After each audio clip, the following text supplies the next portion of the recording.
Nós vamos dar continuidade ao nosso Congresso da Juventude. Essa mensagem, essa pregação, o texto que vai nos ajudar a nortear o que nós vamos falar, está em Gênesis capítulo 26. Não é uma exposição da passagem, mas essa passagem serve para apontar e ilustrar para o foco que eu quero abordar com os irmãos essa manhã. Gênesis capítulo 26, nós vamos ler daqui a pouco, a partir do versículo 15, deixe marcado para nós começarmos a leitura logo em seguida. Eu estou muito feliz com o que está acontecendo com o nosso Congresso da Juventude, que Deus ainda vai nos abençoar hoje e à noite, também agora pela manhã e à noite. E o que mais me deixa feliz, meus irmãos, é cada vez sou menos necessário. É que dessa vez eu tive que me convidar para pregar, né? Então eu convidei e eu aceitei o convite para pregar, mas eu fico muito feliz de ver a juventude envolvida e comprometida, cuidando do Congresso, para que a igreja possa experimentar uma boa oportunidade, uma boa programação edificante. E estou muito feliz também, inclusive, de forma bem especial, de ver os embaixadores do rei, as mensageiras do rei envolvidos, nossos adolescentes. Então, eu agradeço aos líderes e aos meninos e meninas da nossa igreja, adolescentes, rapazes e moças que têm cooperado. É muito feliz com esse envolvimento deles também. Tanto edifica a eles como edifica a igreja também. Então, louvo a Deus pela vida de todos os jovens, todos os adolescentes da nossa igreja. Nós vamos, como eu disse nessa manhã, usar esse texto para apontar, para direcionar para um princípio básico, para entendermos a reforma protestante, para aplicá-la para hoje.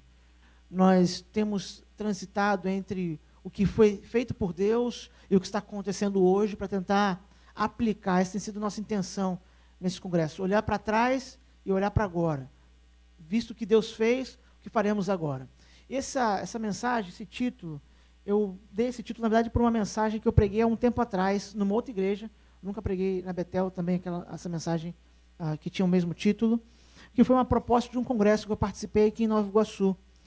Era a seguinte proposta: falar sobre os 5 solas e a igreja contemporânea, e a pergunta daquela programação era subentendida essa: nós precisamos de uma reforma hoje? Precisamos que isso aconteça hoje, em nossos dias? Então, minha intenção ao longo dessa mensagem é tentar responder isso. Vou mostrar um pouco dos 5 solas, que não foram tratados de forma profunda no congresso, nem eu vou tratar profundamente. No mínimo, uma mensagem para cada um dos solas seria necessário para isso, no mínimo. Mas vamos tratar deles, apresentá-los. Ao longo do ano, nós vamos ter oportunidade de ver os 5 solos, o que eles significam, o que eles representam para nós de forma mais profunda. Mas eu quero relacionar eles com a igreja contemporânea, com nossos desafios de hoje, e entender, então, no final, se precisamos ou não de uma reforma, e se é que precisamos, de que tipo de reforma estaremos falando. Primeiro, basicamente, eu quero resumir um pouco do que a gente já viu esses dias, e talvez você já saiba, quando fala de reforma protestante. Alguns fatores que estavam em torno desse evento que aconteceu na história. O marco histórico é 31 de outubro de 1517, mas, obviamente, não começou só naquele dia. Esse dia ficou marcado na história, foi o dia onde Lutero pregou nas portas do castelo de Wittenberg as 95 teses. Mas não aconteceu só algo nesse dia. Estava acontecendo já algo há algum tempo na Europa como um todo, na cristandade, que levou aquilo que Deus fez a partir de 31 de outubro de 1517. Por exemplo, estava notório para muitos dentro da igreja a distância entre a prática da igreja e o Novo Testamento. Muitos teólogos, muitos monges já observavam isso ao longo do tempo. Alguns começaram, inclusive, a questionar isso antes de Lutero, um pouco mais de um século antes. Wycliffe, John Huss, já tinham pregado sobre isso, confrontado coisas como indulgências, purgatório, venda de relíquias e assim por diante. Então, havia um distanciamento claro entre as práticas da igreja e o Novo Testamento, para aqueles que acessavam o Novo Testamento e estudavam o Novo Testamento e viam a igreja neotestamentária como algo muito distante da sua prática de igreja, na vida de devoção e assim por diante. Outra coisa também que estava presente, digamos assim, no ar, no ambiente em torno da reforma, era a corrupção moral do clero e da igreja romana. Eu citei ainda há pouco na Escola Bíblica Dominical que Martinho Lutero, ele particularmente, quando ele foi em 1510 a Roma, ele ficou escandalizado. Porque até então, a percepção parece que Lutero achava que o que acontecia de errado na sua localidade, na Alemanha onde ele estava, era uma exceção. Era uma exceção. Mas quando ele vai em 1510 a Roma, ele fica entristecido. Ele percebe que não é exceção, é a regra. O distanciamento, a ruptura com a moralidade cristã, a relativização de pecados, tentando ser encobertos por coisas superficiais, e isso deixa ele Lutero bastante triste, entristecido, bastante movido, e não foi só Lutero que percebeu isso, era percebido também por outros naquela época. E que é considerado por muitos como a gota d'água, aquilo que não podia mais ser tolerado. A manipulação do povo pelas indulgências e relíquias. As indulgências foram faladas de forma mais clara, inclusive ontem e hoje, falamos bastante sobre isso. Era um perdão comprado, você podia comprar perdão, isso já era uma prática antiga, só que ela extrapolou todos os limites permitidos quando ela se tornou uma prática, precisou se tornar uma prática de exploração, de espoliação da população de forma drástica, porque precisava se levantar a famosa, que estava sendo na época, no projeto ainda, Basílica, ou a Catedral São Pedro. Então, o montante de dinheiro necessário exigia uma venda agora sem qualquer limite, e as indulgências, então, cumpriram esse papel. Elas eram principalmente o instrumento para coagir e para manipular as pessoas mais simples da população. As pessoas mais simples e mais pobres eram as vítimas da indulgência, porque elas eram forçadas, coagidas a tirar do pouco dinheiro que tinham para comprar esse perdão, suposto perdão da parte de Deus. E era dito para elas, inclusive, que isso faria delas a possibilidade de nunca mais incorrer em nenhum pecado, ou se incorresse, não ter que pagar a pena de nenhum pecado. E nesse ponto, um homem chamado Tetzel chegou a dizer, em algumas das suas vendas, que você podia comprar indulgência para algum parente seu que estava no purgatório e livrá-lo de lá. E as pessoas mais simples, mais pobres, eram as que mais sofriam com isso. Elas eram justamente extorquidas por esses homens. As relíquias foram menos mencionadas. Então, por isso eu vou falar um pouquinho delas também agora. As relíquias eram assim. Elas tinham outro público-alvo, digamos assim. Eram os homens de posse. Então, eram vendidos pedaços da cruz, que, somados, talvez dessem para construir uma ponte, entendeu? Entre a Europa, por exemplo, e a Grã-Bretanha, por exemplo. A quantidade de pedaços de cruz que existiam sendo vendidos. Alguns dizem que, numa mesma época, existiam 10, 11 ou 12 crânios de João Batista circulando pela Europa. Eram relíquias. Que homens de posse eram convencidos que, ao comprá-las, eles poderiam experimentar o poder que elas traziam com elas. Prosperidade. Nada de novo, tá, irmãos? Nada é novo. Prosperidade financeira, saúde. Então, as relíquias eram essas coisas. Fiapos de barba de profeta, e assim por diante. Coisas que podiam conectar de forma sobrenatural pessoas aos eventos bíblicos. E, geralmente, o preço era altíssimo, por isso que ele tinha um público-alvo bem definido. Eram príncipes, nobres, senhores feudais, gente que tinham posses, que podiam pagar valores exorbitantes, como eu disse, por crânios de supostos profetas, pedaços de barba, cruzes e assim por diante. As relíquias tinham essa intenção. Então, eles estavam tanto tirando dos mais pobres, em muito mais quantidade até, quanto também afetando algumas pessoas, inclusive de posses, com essas vendas de poder, de indulgência e assim por diante. Olhando para isso, eu sempre tento fazer um paralelo com a igreja dos nossos dias e perceber que nós repetimos exatamente a mesma coisa, mas ao mesmo tempo repetimos exatamente a mesma coisa.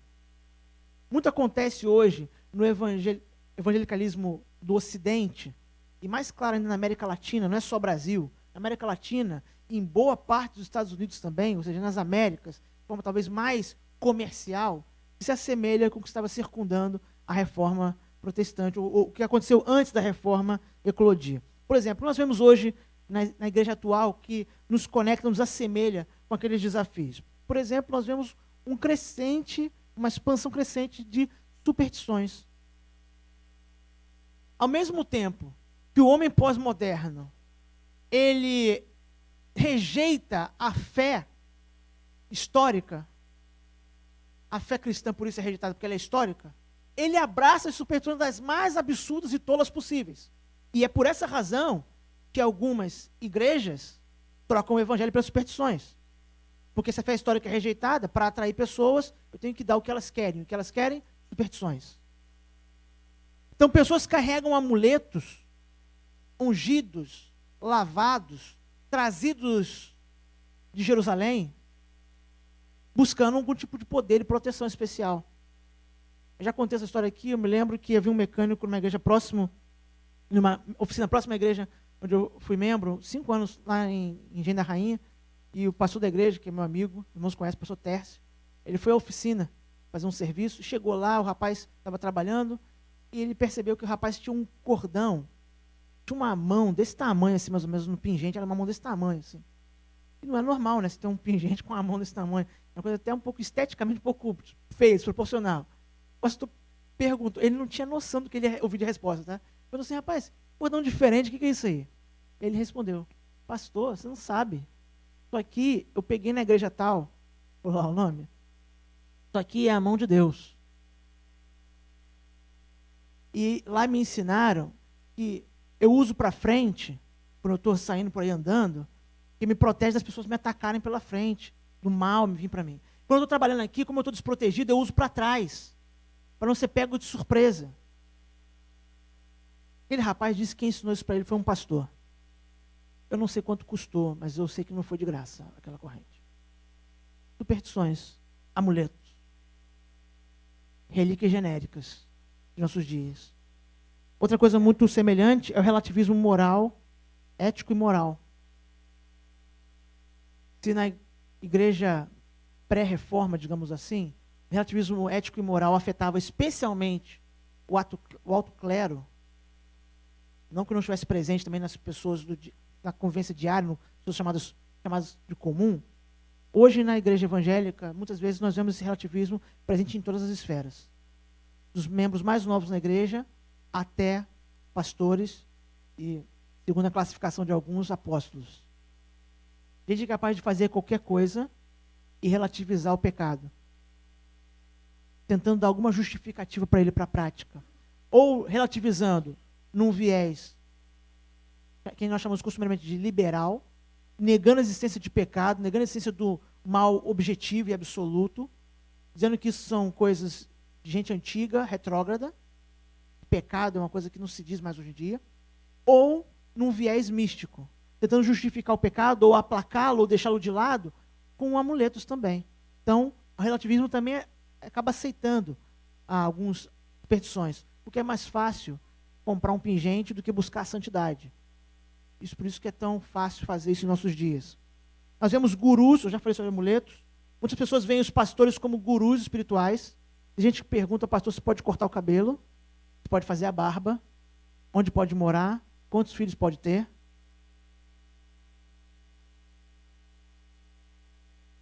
Dando aos pastores o mesmo status que gurus religiosos têm e que os sacerdotes tinham antes da reforma, um status de autoridade sobre tudo na vida.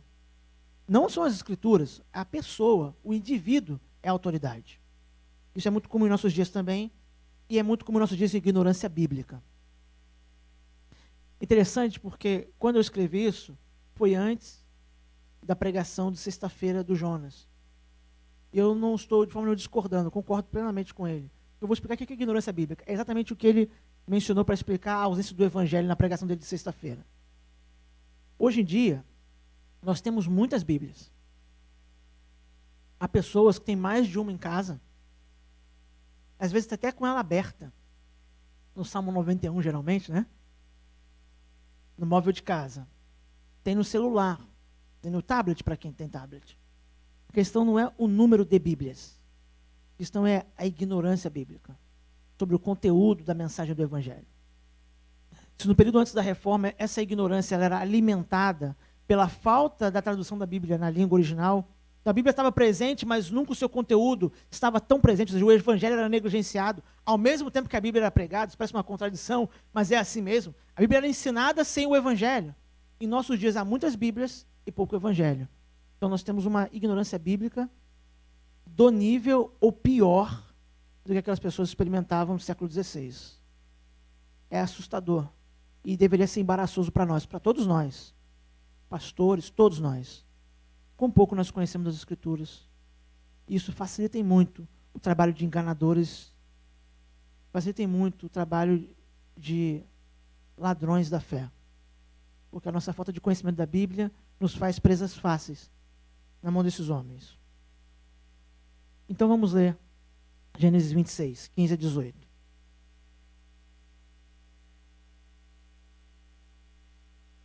Eu vou ler, depois eu vou explicar o que está em torno desse texto aqui.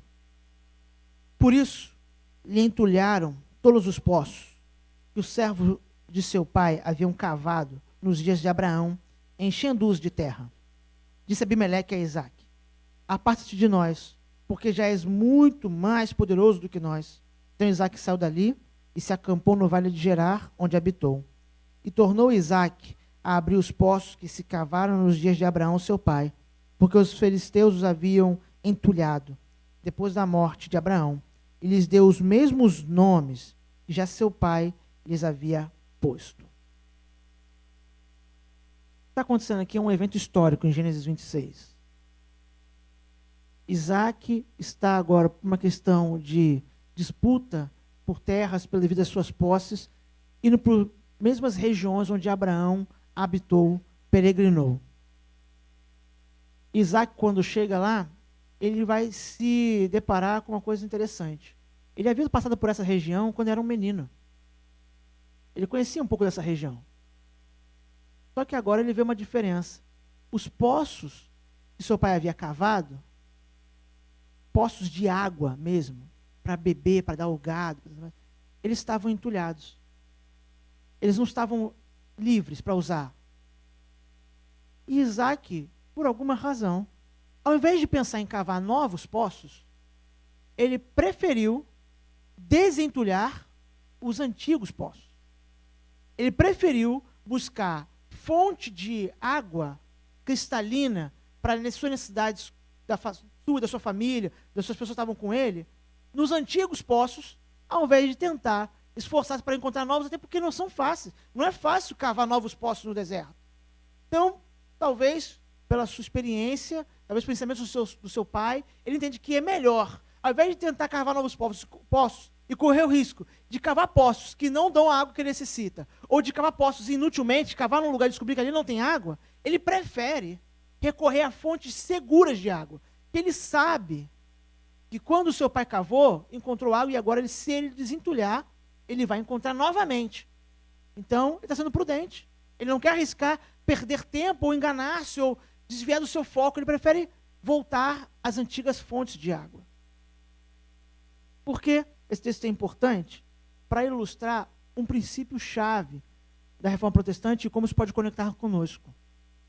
A Reforma Protestante ocorreu no momento onde havia um clamor de retorno às fontes, chamado movimento ad fontes do Renascimento. Só que os renascentistas e o humanismo que nasce do renascentismo, as fontes nas quais eles foram beber, as fontes onde eles foram tirar o que eles precisavam para revitalizar o pensamento, foi o antigo pensamento clássico grego, especialmente Platão, redescoberto por meio de Agostinho. Por quê? Por que eles fizeram isso? Porque Aristóteles tinha sido o pensamento dominante já há muito tempo.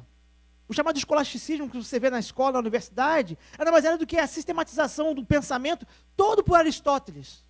E na igreja, especialmente Tomás de Aquino, que cristianizou, batizou Aristóteles. Então agora, dentro do pensamento daquela época, os estudiosos, os professores universitários, eles estão voltando às fontes, tentando ir ao pensamento clássico grego, encontrando Platão, e tentando retrazê-lo de volta para equilibrar, ou, de certa forma, empurrar, combater um pouco esse pensamento dominante baseado em Aristóteles. Só que na igreja, na reforma, eles vão voltar às fontes, mas eles não se contentam em voltar aos pais da igreja. Eles voltam aos pais da igreja. E Agostinho também é importante. Mas eles voltam ao Novo Testamento. Eles voltam para as Escrituras como um todo. Eles voltam às fontes, que eles entendem serem as fontes mais seguras, as mais certas para suprir suas necessidades. O que nós precisamos mais hoje, meus irmãos, é retornar. E a reforma foi um retorno. A reforma foi um retorno. Os reformadores, meus irmãos, eles não procuraram coisas novas. Para usar uma linguagem simbólica baseada no evento histórico de Isaac, os reformadores não foram tentando cavar novos poços para tentar encontrar o que eles precisavam para consertar os desvios da igreja. Eles não fizeram isso. Os reformadores retornaram aos antigos poços. Eles procuraram as antigas fontes que já tinham jorrado sobre a igreja para dar fôlego para ela. Então eles voltam para as antigas fontes, tentando encontrar novamente uma fonte, uma origem, um fundamento que revitalizasse a igreja, não só em caráter intelectual, mas a vida da igreja, e desse vida para a igreja. Então ele foi justamente procurar poços que estavam entulhados por alguns séculos, poços que estavam esquecidos, ignorados por alguns séculos.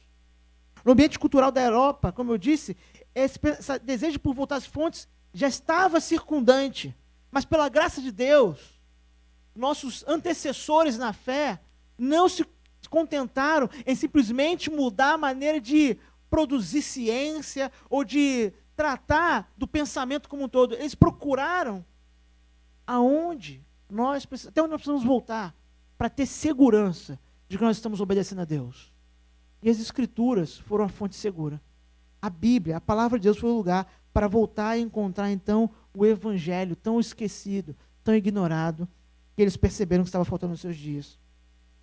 Então, dessa forma, o que nós mais precisamos hoje em dia, meus irmãos, é retornar. A igreja mais precisa, seja no Brasil, como eu disse, América Latina, América do Norte, no Ocidente como um todo, é retornar. A igreja precisa de um movimento claro de retorno. E eu me lembro do alerta que Jesus faz à igreja de Éfeso por meio de João, o apóstolo, lá em Apocalipse 2, versículo 5. Olha o alerta que Jesus faz àquela igreja. Lembra-te, pois, de onde caíste, arrepende-te e pratica as primeiras obras.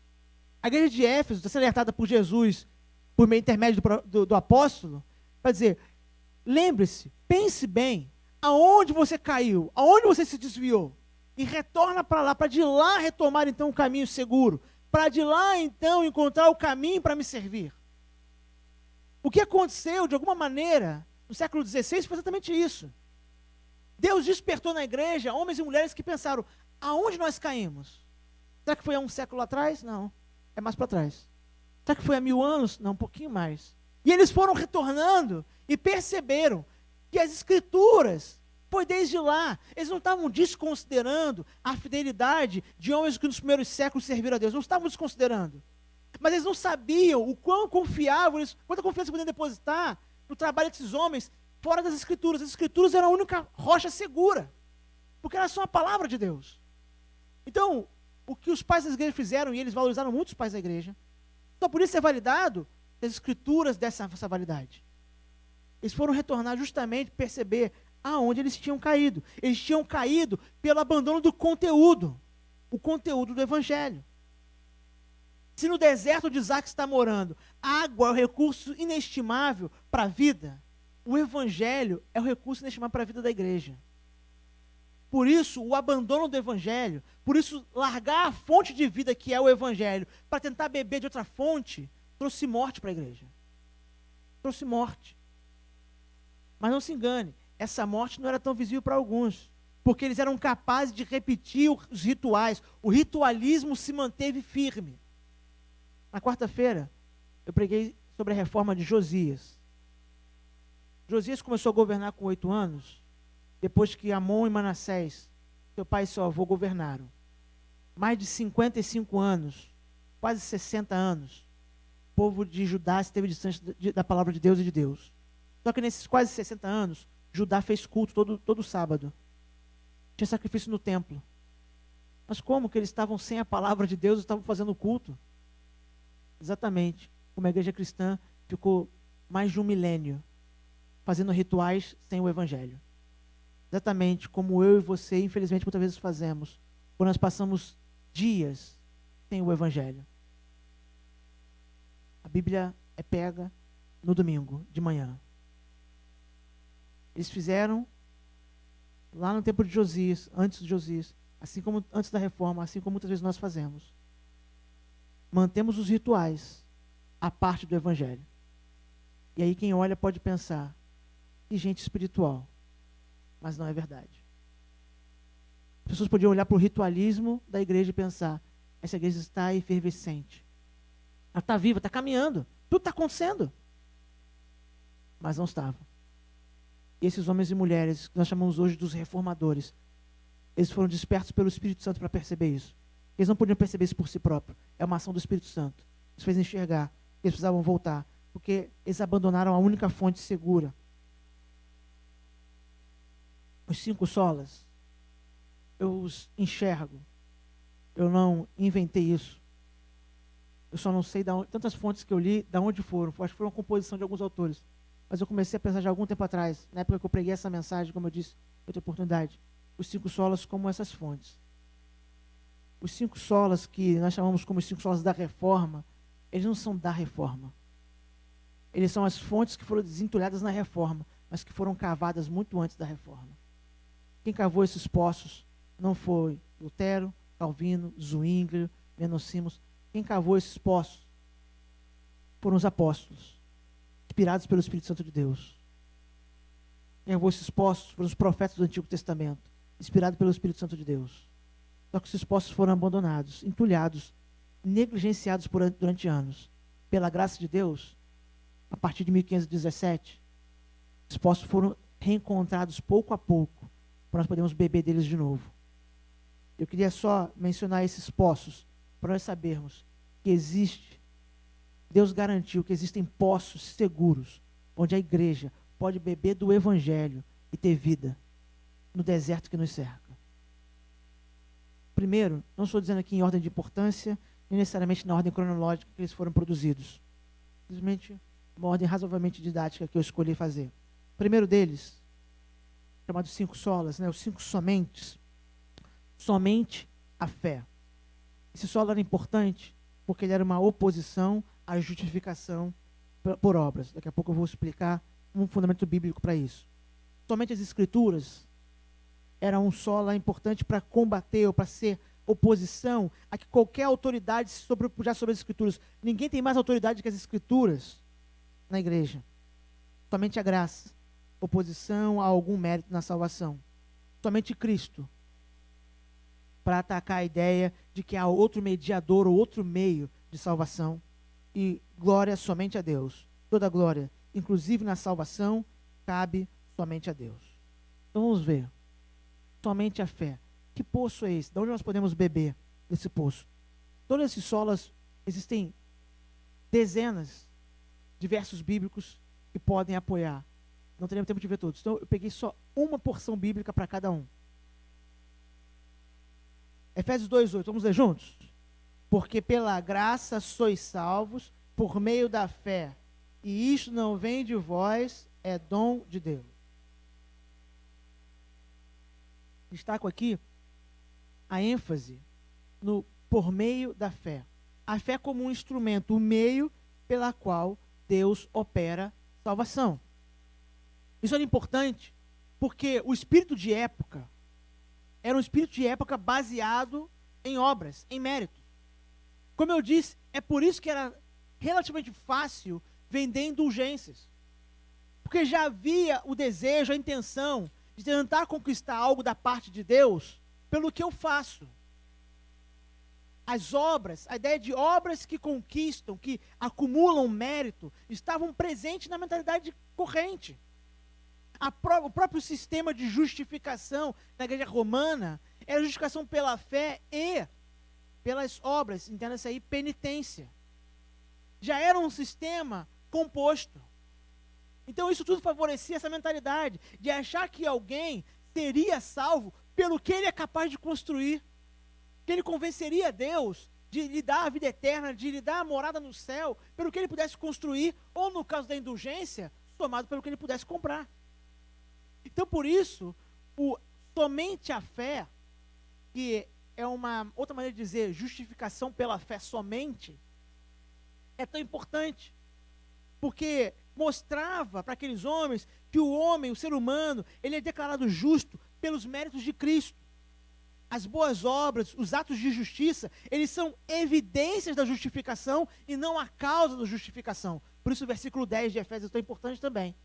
E no versículo 10, Paulo vai dizer, inspirado pelo Espírito Santo, nós somos salvos por essa graça para boas obras, que Deus mesmo preparou. Então as obras são importantes na mentalidade cristã, mas elas não são a causa da justificação, elas são consequências da justificação. Nós fomos declarados justos porque Cristo foi justo. Isso, meus irmãos, era libertador. Aquelas pessoas que estavam sendo literalmente oprimidas por um sistema corrupto de perdão, ouvir essa mensagem era libertador. Saber, você é reconciliado com Deus pela fé. Pela fé. Nenhum sacerdote, nenhum ministro, nenhum dos santos da igreja, ninguém, nenhum documento, nenhum papel, nem o selo do Papa pode justificar diante de Deus. É a fé. É a confiança depositada em Cristo, porque é pelos méritos de Cristo. É somente pela fé. Isso era libertador. Isso era remover um peso do ombro das pessoas, um peso, um jugo de religiosos, muito semelhante ao jugo imposto pelos fariseus nos seus dias. E a mensagem foi a mesma que Jesus pregou nos evangelhos, e a mesma que os apóstolos pregaram. É somente pela fé. Por isso, sola fide é tão importante. Somente pela fé somos justificados diante de Deus, não por obras. As obras são causadas, são resultado da justiça que recebemos pelos méritos de Cristo sobre nós.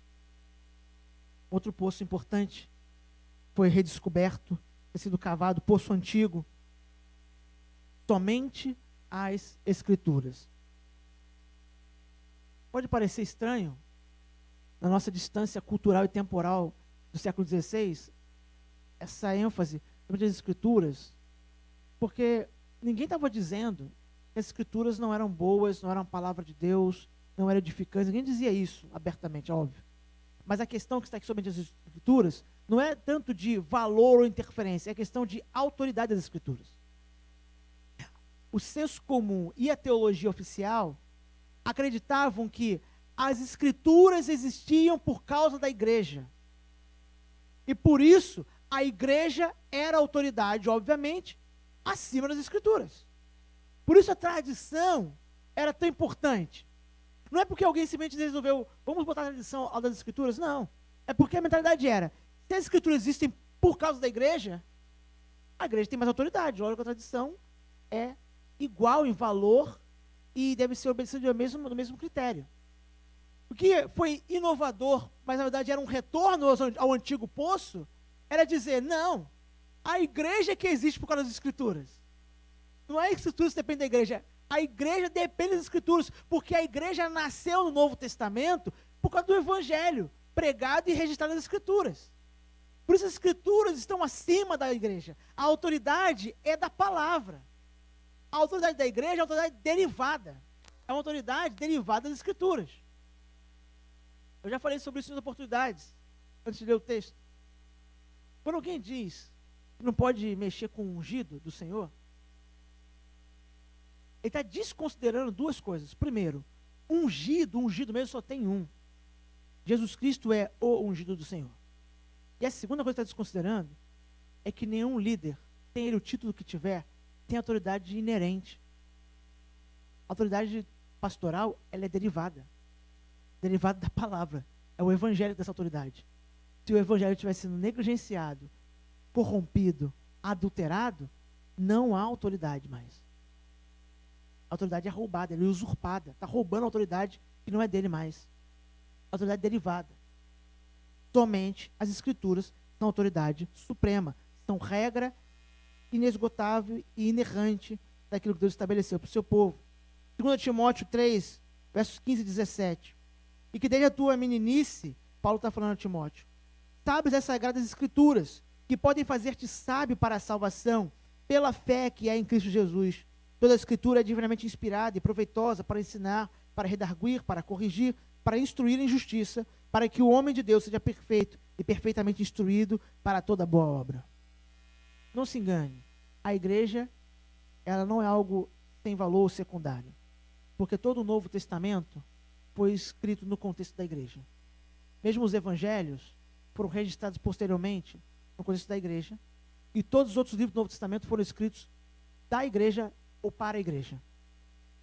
Só que a igreja não se sobrepõe às Escrituras na sua autoridade, de forma nenhuma. Por isso eles defenderam somente as Escrituras. As Escrituras são a fonte última de autoridade, a fonte última de direção. Todo ensinamento deve nascer das Escrituras e nenhum ensinamento das Escrituras pode ser abandonado. Porque não era só o sola Escritura, ou seja, somente as Escrituras. Era também uma coisa chamada toda a Escritura. Toda a Escritura. Então não é só defender a autoridade suprema das Escrituras sobre todas as coisas, ela ser a nossa regra final de comportamento, de vida, de padrão, mas é também saber que toda ela é isso. Não tem um pedaço que pode ser negligenciado, não tem um pedaço que pode ser abandonado. Aí nós devemos nos lembrar do apóstolo Paulo lá em Atos, quando ele está se despedindo dos presbíteros de Éfeso, quando ele diz, olha, eu estou livre do sangue de vocês, porque eu preguei todo o conselho de Deus. Eu preguei tudo. O que eu sabia, na melhor das minhas forças, eu entreguei a vocês. Eu não neguei nada, eu não escondi nada. Toda a Escritura. Somente a Escritura e toda a Escritura como autoridade. Pode parecer, meus irmãos, que isso é ponto pacífico, mas não é. Não é só em estranhas igrejas, com estranhos líderes, que a autoridade das Escrituras é colocada debaixo da autoridade de homens. Muitas vezes, eu digo isso com tristeza, em seminários, inclusive seminários da nossa denominação, as Escrituras são esvaziadas da sua autoridade. Muitas vezes. Homens recebem os nossos vocacionados e passam 4 anos inculcando na cabeça deles que as Escrituras não são confiáveis. E é por isso que nós temos pessoas exercendo o ministério, pregando algo no qual eles não confiam mais. Que eles foram durante 4 anos ensinados, doutrinados, a menosprezar o valor das Escrituras, relativizar os seus ensinamentos. Talvez seja essa uma das razões pelas quais, além de movimentos heréticos em nossos dias, nós temos também uma sequidão em outro lado, em muitos púlpitos e em muitas igrejas, porque a palavra perdeu seu lugar de autoridade. Regra final, ela foi desmerecida. Ninguém diz que a Bíblia não vale nada, mas vive como se ela não valesse. Você pode falar que ama a Bíblia, mas viver como se ela não valesse tanto assim. Quando o salmista diz o louco no seu coração, não a Deus, está falando, essa pessoa não declara com a boca. É a vida dela que denuncia que ela crê que Deus não existe. Alguém pode dizer que a Bíblia é muito importante, mas a prática dele, o que ele prega, o que ele ensina, o que ele vive, vai mostrar que não é bem assim. A Bíblia não tem tanta importância como a autoridade final.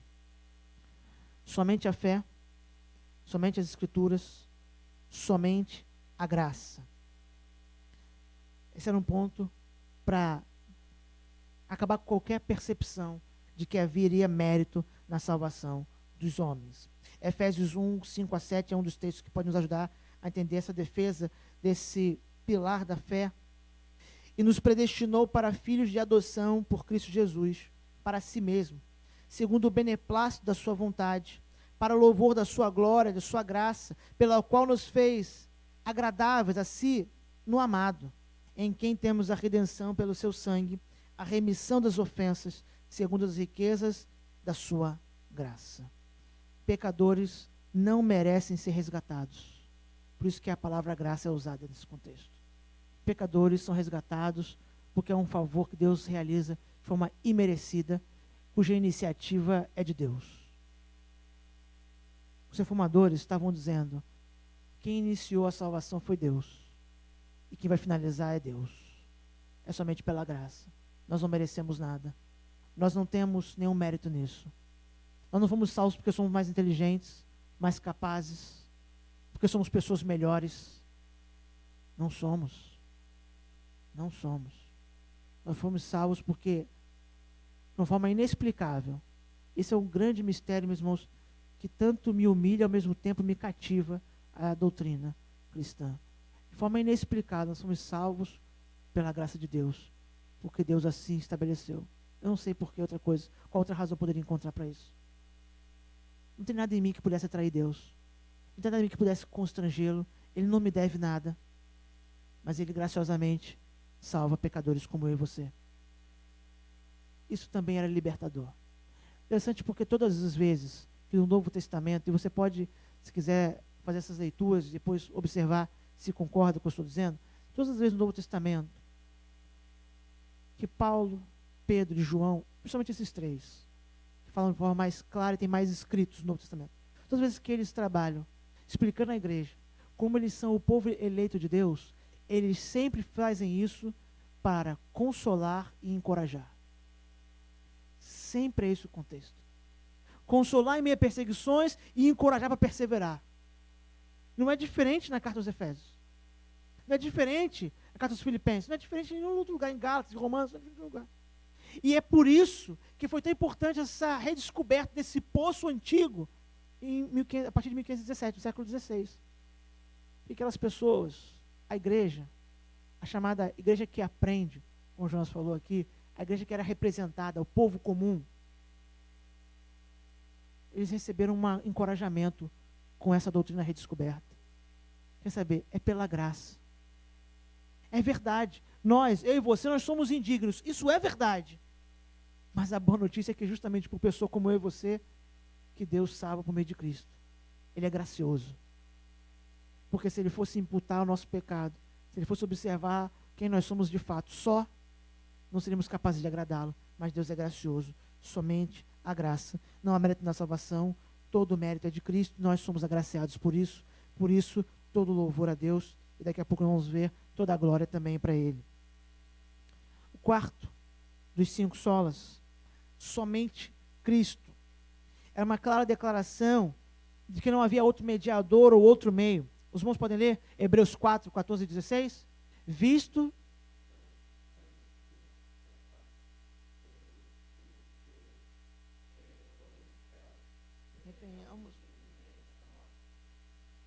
cheguemos, pois, em confiança ao trono da graça, para que possamos alcançar misericórdia e achar onde sermos ajudados em todo, por tudo. Eu vou mencionar uma coisa aqui, mas eu já quero dizer de mão. Eu entendo quase nada de latim. Mas a palavra latina, na tradução para esse versículo 14, onde está escrito sumo sacerdote, a transliteração dela em língua portuguesa é sumo pontífice. É a ponte. Em latim, essa é a percepção. Ideia de ponte. Sumo pontífice. Você já ouviu essa expressão antes? Ela é usada habitualmente. E ela já era usada há muito tempo. Não só quem ocupava a cadeira de Pedro era entendido como sendo a ponte entre o povo, entre os homens e Deus, mas como outras pessoas foram elevadas à posição de mediação. É claro, é fácil perceber isso, quando ao longo da história você começa a observar, por exemplo, que foi gradativamente que Maria, a mãe do nosso Senhor, uma mulher santa que se considera serva de Deus, assim as escrituras apresentam, foi elevada a uma posição de mediadora ou de comediadora. Esse avanço foi progressivo, por diversos interesses, e a questão nem é essa, mas para, em muitos lugares, somar, ajuntar ao papel de Jesus como mediador outra pessoa ou uma função, no caso do papado. E os reformadores estavam dizendo, não, só há um mediador, só Cristo é mediador. Porque só Cristo foi capaz de morrer por pecadores. Só Cristo, sendo Deus e homem, é capaz de pagar a pena dos homens e ao mesmo tempo vencer a morte sendo Deus.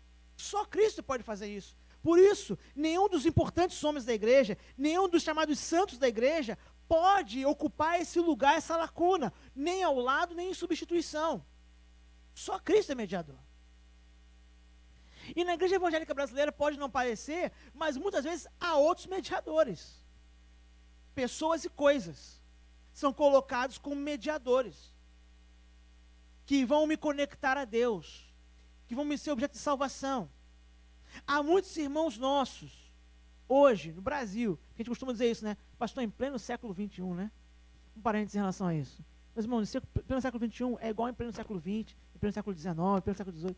Nós não somos melhores do que ninguém, não. Não somos mais esclarecidos. Não se engane, né? Nós não somos mais esclarecidos. Mencionei que hoje pela manhã, na aula da Escola Bíblica Dominical, Lutero começou a traduzir o Novo Testamento do grego para o alemão em 1521.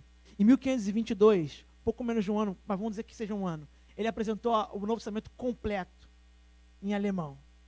Se isso fosse feito por mim ou por você, hoje, do grego para o alemão, em um ano, nós deveríamos ser elevados a um status assim de super pessoas. Sozinho fazer isso. Agora imagina Lutero, à luz de vela, com tinta e pergaminho, sem o Google para pesquisar, sem Bíblia com referência cruzada, sem nada. Só o texto grego original, estudando, buscando livros de memória na biblioteca. Tem esse livro aqui, tem isso aqui, vou ajudar, traduziu todo o Novo Testamento para o alemão. Nós não somos o supra-sumo da humanidade. Nós não somos o mais alto degrau da evolução humana em termos de intelecto. Não somos. Então, falar em pleno século XXI é uma baboseira. Fala isso. Voltando ao ponto. Mas em pleno século XXI, tem muitas pessoas, muita gente, com outros mediadores ao lado de Cristo. Gente tentando se ligar a Deus por outras pessoas, por outras coisas. Só Cristo é mediador, meus irmãos. Meus irmãos, foi Cristo que nos reconectou com o Pai, porque Ele é o Filho Santo de Deus. Pedro, Paulo, Maria, João, foram pessoas extraordinárias que Deus usou. Pessoas fantásticas. Que Deus fez fazer coisas extraordinárias. Deus deu a essas pessoas graça que nós não podemos medir. Mas eles ainda eram pecadores. Só Cristo é perfeito e perfeito sumo sacerdote. Se alguém disser outra coisa, está negando o que de mais elementar que é nas Escrituras. O que agora acontece em nossos dias, na verdade, depois de Pentecostes, é que nós somos sacerdotes. Cristo é o sumo sacerdote, é o sumo representante. E agora nós somos os sacerdotes. Um reino sacerdotal é a expressão que Pedro usa, parafraseando o escrito em Levítico. Um reino sacerdotal que representa Deus para os homens e os homens para Deus. Mas é por meio de Cristo, só por Ele. Cristo é o único mediador. E o último sola, glória somente a Deus. Toda glória, inclusive na salvação, cabe somente a Deus. 1 Crônicas 16, verso 28 e 29. Os irmãos podem ler? Tributai ao Senhor, ó famílias dos povos. Tributai ao Senhor glória e força. Tributai ao Senhor a glória do seu nome. Trazei presentes e vinde perante Ele. Adorai ao Senhor na beleza da sua santidade. Só Deus é merecedor de toda a glória. Ele não é merecedor de um pedaço da glória. É merecedor de toda ela. Por isso não pode ficar nenhum pedaço comigo, nem com você, e nem com nenhum dos santos da igreja, dos antigos homens e mulheres que serviram a igreja de Deus. Só Deus é digno de glória. A linguagem de crônicas, que aparece na linguagem de salmos, de tributo, é que nós devemos a Deus isso. Os homens devem a Deus a glória. É uma dívida que nós já nascemos possuindo. Por quê? Porque nós só somos criaturas porque de forma benevolente é Criador. E se nós, como povo de Deus, só somos povo de Deus porque de forma graciosa nos salvou por meio do seu Filho. Nós devemos essa glória a Ele e só a Ele. Por isso, nenhuma glória pode ser para homens, para igrejas, para ministérios, para instituições, nenhuma glória. E isso é extremamente difícil, porque nós, desde o Éden, somos ladrões da glória de Deus. Desde o Éden, nós roubamos a glória de Deus. Foi isso que nossos pais fizeram, e é isso que nós fazemos muitas vezes. Todos os dias repetimos em pequenas e grandes coisas. Tentamos roubar para nós a glória do Criador. Adão e Eva comeram daquele fruto em desobediência, porque eles queriam ser como Deus. Queriam a autonomia de Deus, a independência de Deus. E nós, muitas vezes, vivemos assim. Nós, no fundo, apesar de que nós podemos ter um discurso religioso muito bem construído, no fundo, muitas vezes, em diversas situações, nós achamos que fomos nós que fizemos alguma coisa. Fui eu. Perceba, as suas capacidades são importantes, mas elas são causa secundária. Deus é a causa primária das coisas. O amor que nós temos uns pelos outros, ele é definitivamente importante e bíblico, mas ele também é amor secundário. Deus é fonte de amor primário. E assim por diante. Tudo que nós temos, tudo que nós somos, Deus é a origem. E Agostinho dizia que ele não só é a origem, como ele deveria ser o fim, porque toda glória deve voltar para ele. Começa com ele e deve voltar para ele em glória. O alvo de tudo que existe, meus irmãos, é a glória de Deus. Isso deve se manifestar, inclusive, quando nós pregamos. Pregamos, quando eu digo, não só aqui no púlpito eu pregando, quando nós falamos do evangelho a alguém. Nós não falamos porque nós queremos glória para nós, pelo menos não deveríamos falar porque queremos glória pessoal.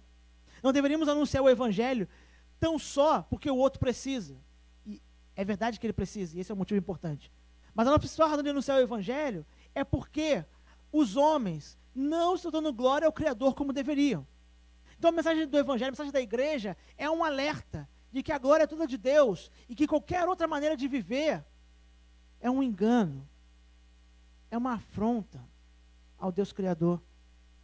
E por isso nós chamamos os homens a prestar glória que devem a Deus, por bem deles, mas acima de tudo, pela honra de Deus, pela honra do nome dele, elevação do nome dele.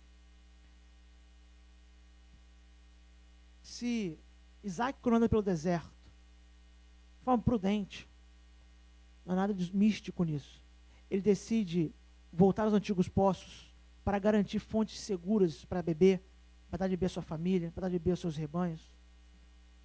A igreja tem que ser muito criteriosa de onde ela bebe, de onde estão suas fontes.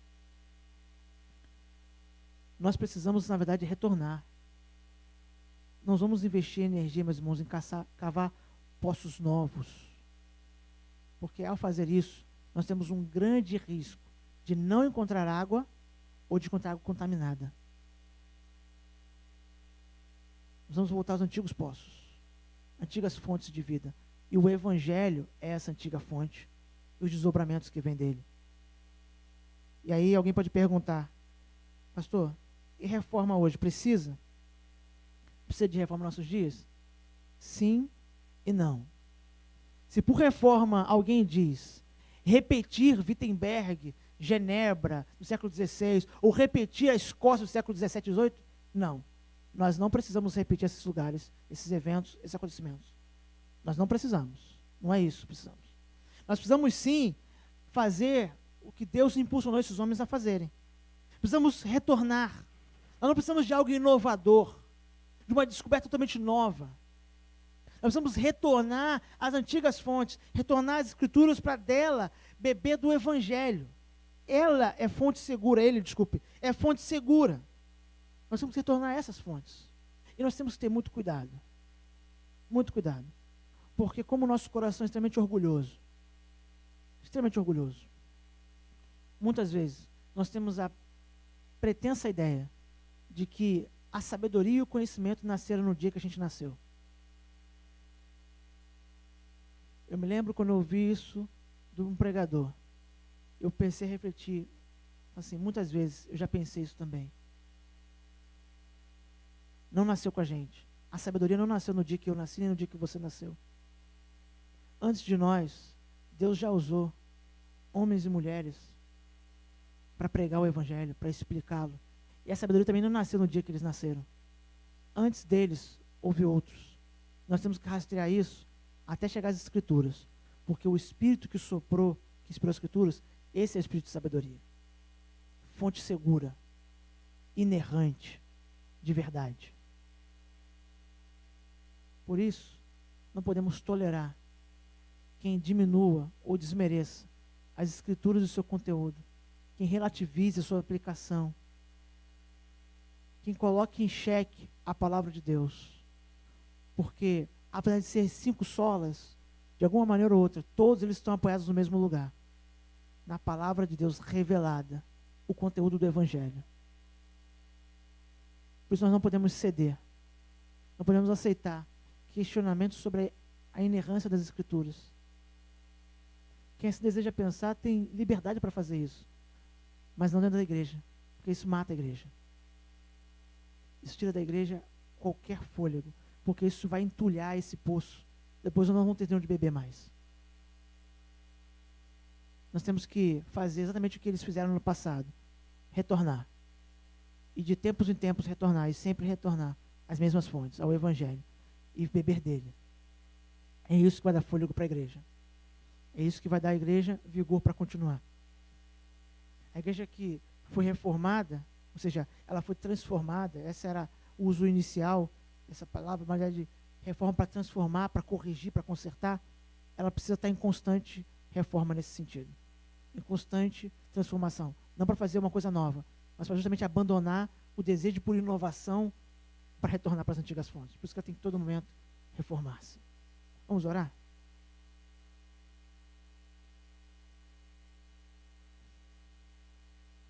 Senhor bendito, obrigado, Pai,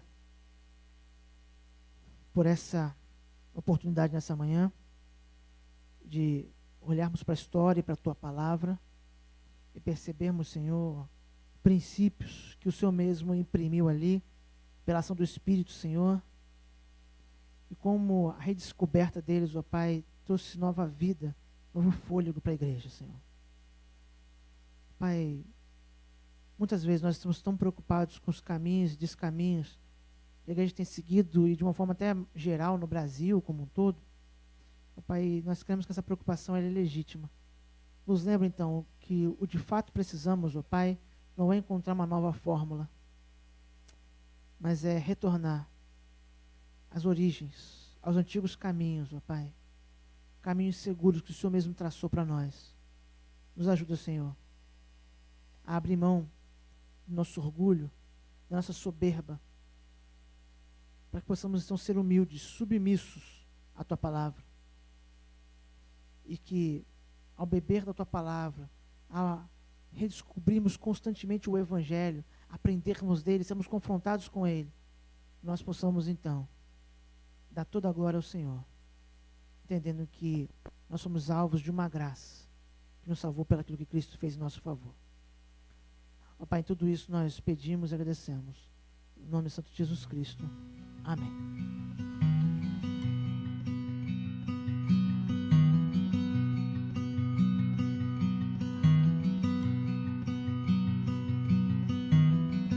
A mighty fortress is our God, a bulwark never failing, our helper here amid the flood of mortal ills prevailing. For still our ancient foe doth seek to work us woe, his craft and power are great, and armed with cruel hate. And on earth is not his equal. Whoa, whoa, whoa.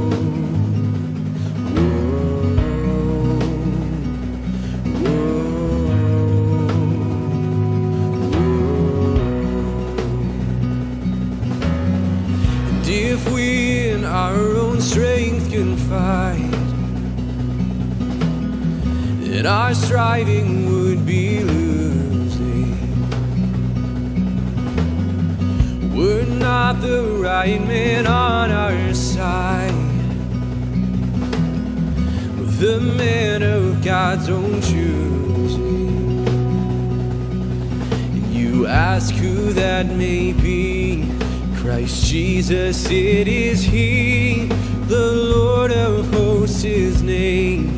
From age to age the